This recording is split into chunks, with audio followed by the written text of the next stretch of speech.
Today I'm going to share with you what you need to know about airline surcharges before booking a flight with points or miles. So travel hackers like us are always looking for ways to redeem our points and our miles for free flights. However, these award flights aren't actually completely free. We still have to pay taxes, fees, and sometimes airline surcharges on top of our points or miles. So these fees range wildly, anywhere from just $5.60 for domestic flights within the United States to over $1,500 sometimes on round-trip long-haul international flights. So we don't, and I don't think anybody wants to pay over $1,000 in taxes, fees, and surcharges on top of their already hard-earned miles or points. So I'm just gonna share with you like the main things that you need to know about these airline surcharges before booking your own award flights. So some airlines charge extremely high surcharges, like British Airlines. They're notorious for that. Some don't ever collect surcharges on reward flights, like United Airlines. And some airlines impose surcharges on some flights, but not on others, like Alaska Airlines. So to get the most value out of your award ticket, you want to avoid paying those really high surcharges. So before going any deeper into that, let me just first explain what an airline surcharge is. So airlines introduced them about a decade ago due to rising fuel charges to help cover the costs of the fluctuating fuel prices. So eventually the fuel prices dropped, but airlines kept these aggravating fees and just changed the name from fuel surcharges to carrier imposed or airline surcharges. So most airlines now do impose these surcharges, but there are ways around them. There are ways to avoid paying them when booking with points and miles. So try to book your flights with airline reward programs that never collect surcharges. So as I mentioned, United Airlines is one of those. Avianca, Southwest, Allegiant, Frontier, JetBlue, and Spirit are all airlines that don't collect surcharges on any of their flights booked with their miles or points. So as always with reward flights, you do still have to pay the government taxes and fees, which can vary depending on the location that you're flying to and from. So some frequent flyer programs impose surcharges on some of their flights, but not on others. So some of the more popular programs that don't collect surcharges on some of their flights are Alaska Airlines Mileage Plan. So they only charge surcharges on British Airways and Iceland Air.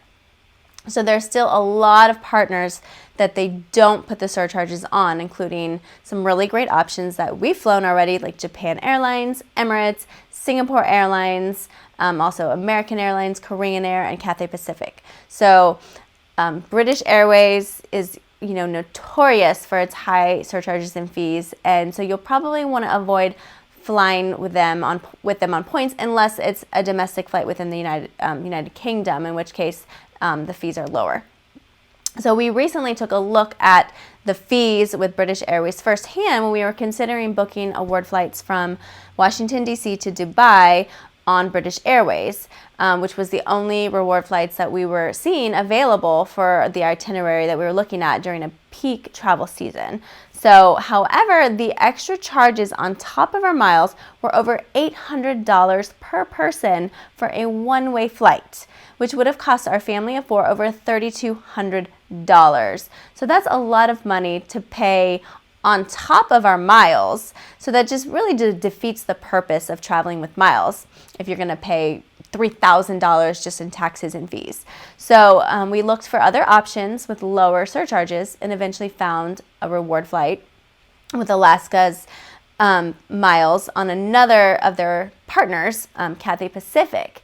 And unfortunately, with that, we were only have to pay $61 in taxes and fees per person, which is a much better deal than over $800. So, you've got to do your research and look into your different options to see where the best value is. So another airline that collects surcharges on some of their reward flights, but not others, is Air Canada, the Aeroplan. So they don't impose surcharges on flights booked with most of their partners, but strangely they do impose surcharges on their own flights, international flights. American AAdvantage does not collect surcharges on their partners, except for, again, British Airways and Iberia. And Singapore KrisFlyers does not have surcharges on their own flights, nor on some of their partners like Air New Zealand, Copa, or Avianca. So you want to do research before you book these flights to compare and contrast the surcharges from one airline to another. And you can do that online. So there's a website called ITA Matrix, and it's a flight search aggregator that breaks down all the charges for a flight. So let's say we wanted to go from Baltimore to London.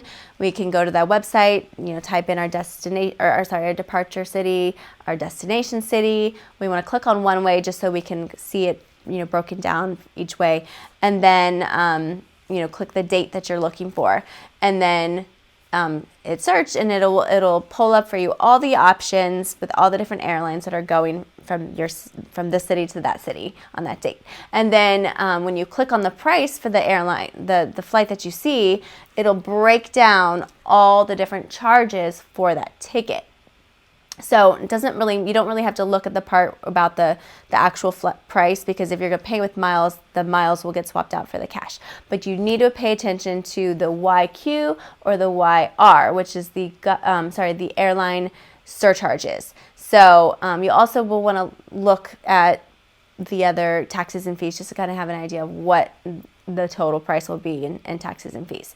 But remember, depending on which airline miles you're using to book the flight, that's going to determine whether or not the airline will collect those surcharges. So just because the surcharge shows up on the ITA Matrix, you might not be required to pay it, depending on the frequent flyer program you're using to book the award flight.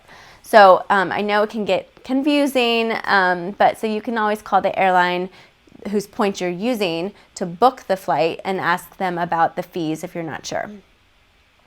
So it's important to also know that there is usually a trade-off, miles versus cash. So some of the options that you'll see with the different partners will have cost more miles but might have no surcharges, whereas others might have fewer miles, but then they're going to collect surcharges, meaning you're going to pay more out of pocket. So you have to decide what's best for you. Do you want to spend more miles and less cash, or vice versa? For everybody has their own about what's best for them. And the other thing that you want to take into account is that some destinations and departure cities have prohibited airlines from collecting surcharges or have limited the amount that airlines can charge.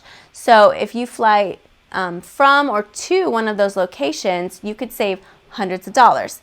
So for example, Brazil and the Philippines prohibit surcharges. Australia, Japan, Taiwan, and Hong Kong have limited the amount that airlines can charge in surcharges. So ultimately, you want to travel where you want to travel. You don't want that to limit you about where you're going. But if you have two equally desirable locations that you're thinking about going to, and one prohibits surcharges and the other levies really high surcharges, that might help you decide between the two. So that's a wrap on what you need to know about airline surcharges when booking flights with points or miles. So you don't want to get surprised at the time of your booking by high surcharges when thinking that your flight is basically free. So by doing some research ahead of time and seeing all the options that you have, you can get the best value.